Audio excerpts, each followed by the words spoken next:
For much of election night, Donald Trump seemed to be leading in a number of key swing states. Then early Wednesday morning, he began to fall behind. That trend continued, more or less, for several days. On Saturday, the media declared Joe Biden the president-elect. Biden quickly accepted that judgment. The Biden campaign now has something called the Office of the President-elect. It sounds official, which, of course, is the point of setting it up. And there are questions, and that means we have to answer them. For example, in Pennsylvania, Nevada, and Michigan, the Trump campaign has now collected signed affidavits that attest to criminal activity during the voting process.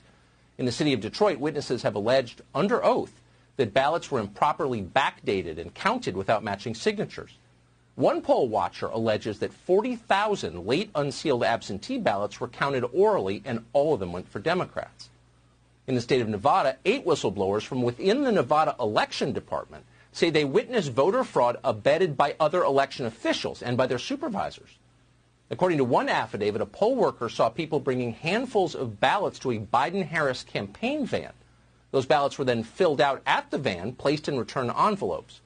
Eventually, Biden's supporters formed a wall to block outsiders from seeing what they were doing.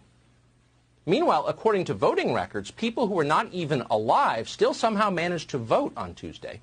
In New York, deceased voters cast absentee ballots. On October 9th in Nevada, a man called Fred Stokes Jr. mailed in his vote.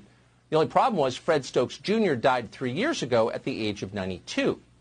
The Republican Party of Nevada says it is aware of hundreds of other potential cases of dead people casting ballots. In Pennsylvania, records show turnout from several people who were born in the 19th century. They apparently rose from their graves to vote.